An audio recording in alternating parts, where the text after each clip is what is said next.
नमस्कार। आज बात करते हैं एक बहुत ही खूबसूरत कहानी की। एक ऐसी कहानी जो हमें सेवा, विश्वास और असली दौलत का मतलब सिखाती है।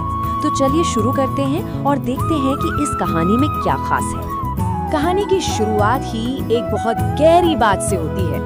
यदि नाथ का नाम दयानिधि है तो वो कभी न कभी दया अवश्य करेंगे।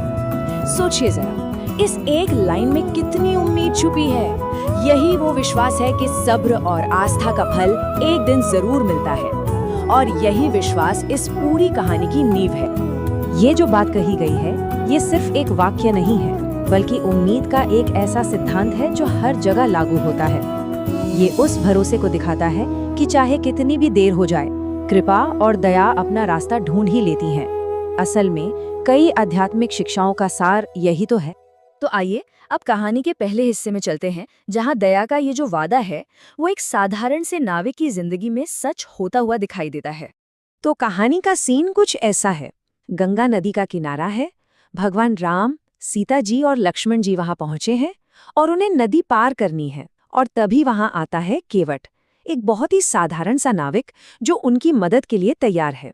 पर जानते हैं, केवट के लिए ये सिर्फ एक काम नहीं था, उसके लिए ये एक पवित्र मौका था। एक ऐसा पल जिसे वो जिंदगी भर याद रखना चाहता था। खास तौर पर वो लम्हा जब उसे भगवान राम के पैर धोने का सौभाग्य मिला।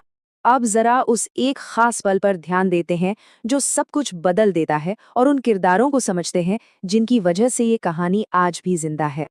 केवट का नजरिया देखिए, कितना कमाल का है। उसके लिए ये सेवा ही अपने आप में सबसे बड़ा इनाम थी। ये कोई काम नहीं था जिसके बदले में उसे पैसे चाहिए थे। नहीं, ये तो एक ऐसा सम्मान था जिसकी उसने कभी कल्पना भी नहीं की थी।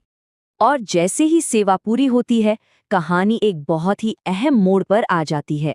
एक ऐसा मोड़ जहां दुनियावी कीमत और रूहानी दौलत का फर्क साफ साफ नजर आता है।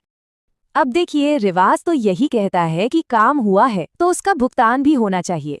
ये एक सीधा साधा लेन देन है, लेकिन इसके बाद जो होता है वो असाधारण है।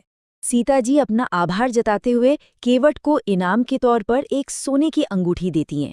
अब ये सिर्फ एक अंगूठी नहीं है, ये दुनियावी धन दौलत का प्रतीक है। ये एक बहुत बड़ा ऑफर था उसकी सेवा के लिए, काफी से भी ज्यादा। और यहीं पर एक बहुत गहरा सवाल उठता है, क्या कुछ कामों की कीमत सोने चांदी में लगाई जा सकती है? केवट का जो फैसला था वो हमें ये सोचने पर मजबूर कर देता है कि हम अपनी जिंदगी में किस चीज को कितनी अहमियत देते हैं। और फिर आता है केवट का वो जवाब जो दिल को छू जाता है।